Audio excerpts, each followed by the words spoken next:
தமிழர்களின் number 1 choice Tamil matrimony. என்னை இன்னைக்கு எடுத்தெறிஞ்சு பேசுற மாமா என்ன புரிஞ்சுக்க தான் போறாரு. திரும்ப வீட்டுக்கு வரதான் போறாரு. அன்னைக்கு ஆசையா இதே நெய் தோசைய நான் சுட்டு தரதான் போறேன். அத ரசிச்சு இவரும் சாப்பிடதான் போறாரு. அன்னைக்கு நீங்களாம் என்ன பண்றீங்கன்னு பாக்குறேன். எது இதே தோசையா? அப்ப கண்டிப்பா மாப்பிள்ள அந்த வீட்டுக்கெல்லாம் வரமாட்டான்.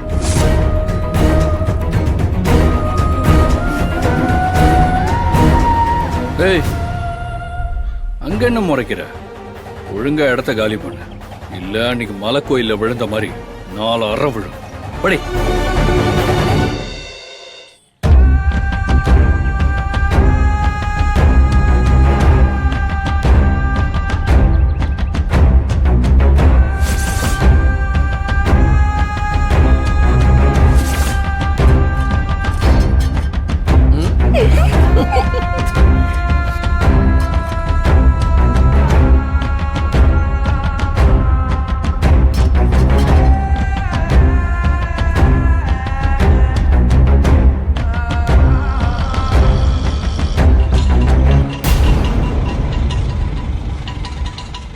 அடுத்தது யாரு?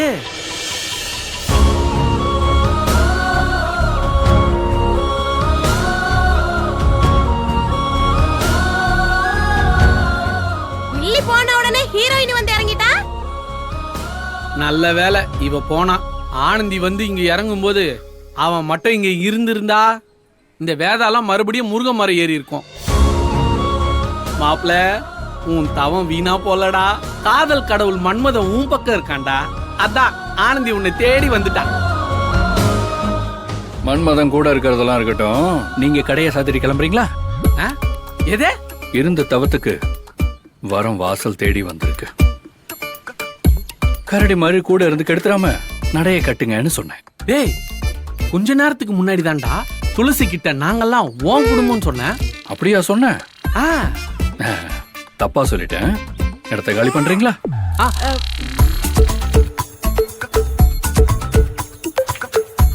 முத்தண்ணே, அன்பண்ண கண்ணுக்கு இனிமே நம்ம 2 பேரும் தெரியவே மாட்டோம். இருக்கிற மானம் போறதுக்குள்ளயும் நடைய கட்டுவோமா?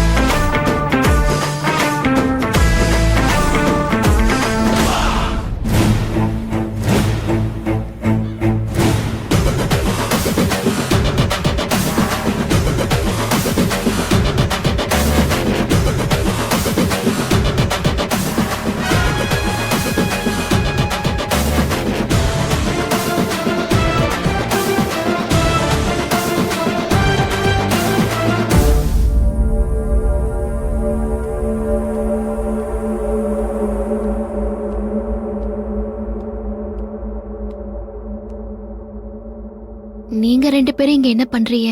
ஏன் நீ ஏன் அன்பண்ணனை பார்க்க வரும்போது நாங்க வர மாட்டோமா? ஏய் சௌசோ, என்ன திறந்து வர நேரத்துல விளக்கெண்ண மாதிரி பேசி காரியத்தை கெடுத்துடாத. கொஞ்சம் பொத்திக்கிட்டு இரு. அவன் கிடக்குற ஆனந்தி, நீ சரியான நேரத்துக்கு தான் வந்திருக்க. இன்னும் 1 மணி நேரம் லேட்டா வந்திருந்த ஆம்புலன்ஸ்ல தான் அன்பு ஏத்தி இருக்கணும். என்ன நீ சொல்றிய? ஆமா ஆமா, உன்னையே நினைச்சு உருகி போயிருக்கான். நீ உள்ள போய் பாரு, உனக்கே தெரியும். வா சௌசோ, நம்ம போலாம்.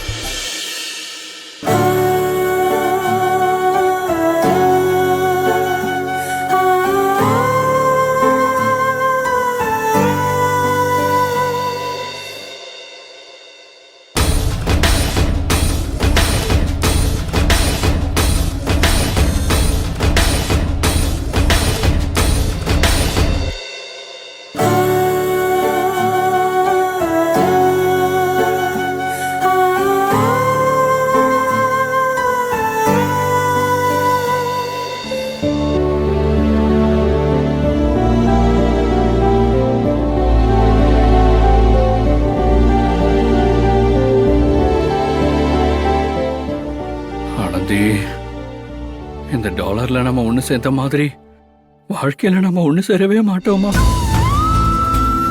உன்னை நினைச்சு நான் சாப்பிடாம இருக்கேன். என்னை தேடி நீ வரவே மாட்டியா ஆனந்தி? விதி இந்த வீட்டு வாசல்ல உன்னை கொண்டு வந்து நிறுத்திடாதான்னு ஒவ்வொரு நொடியும் நான் என்கிட்டே இருக்கேன் ஆனந்தி. எப்ப ஆனந்தி என்ன தேடி வருவ? ஏ சௌசோ, இனி நீ போலையா? நான் தான் தெளிவா சொல்லிட்டேன்ல, ஆனந்திய பார்க்காத இந்த கண்ணு வேற யாரையும் பார்க்காதுன்னு. அப்புறம் திரும்பவும் வந்து நின்னா என்ன அர்த்தம்? வந்தது சௌந்தர்யா இல்ல, ஆனந்தின்னு அர்த்தம்.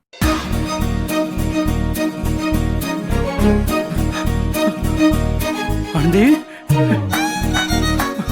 ஆனந்தி,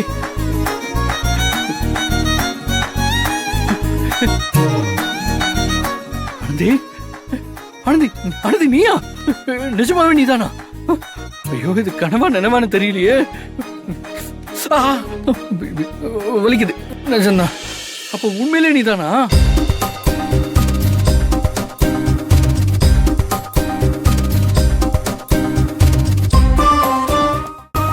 என்னங்க இது கோலம்? இரு. இருங்க, எதுக்கு இப்படி எல்லாம் பண்றீங்க? இங்க வந்து இப்படி பட்னி கிடக்கணும், கஷ்டப்படணும்னு உங்களுக்கு என்ன தலையெழுத்தா? காதலுக்காக அவன் நாட்டையே விட்டு வரான். நான் என்ன 3 வேளை சோத்த மட்டும் தானே விட்டேன். அது ஒண்ணும் தப்பு இல்ல. முதல்ல இந்த மாதிரி பேசுறத நிறுத்துறீங்களா? உடம்பு எப்படி இருக்கு? உன்னை பாக்குறதுக்கு முன்னாடி வரைக்கும் நெருப்புல விழுந்த வாழை இலை மாதிரி துவண்டு போய் தான் இருந்தது.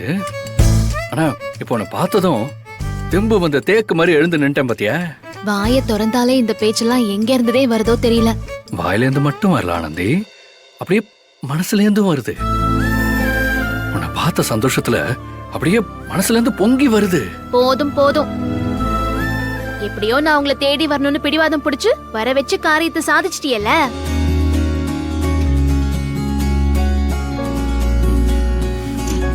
சாப்பாடு கொண்டு வந்திருக்கேன், வந்து சாப்பிடுங்க. அதெல்லாம் ஒண்ணும் வேண்டாம். உன்னை பார்த்ததே எனக்கு மனசெல்லாம் நிறைஞ்சு போச்சு. மனசு நிறைஞ்சா போதாது, வயிறும் நிறையணும். சும்மா காதல் வசனம் எல்லாம் பேசிக்கிருக்காம முதல்ல வந்து சாப்பிடுங்க, எடுத்து வைக்கிறேன். ம், ம்.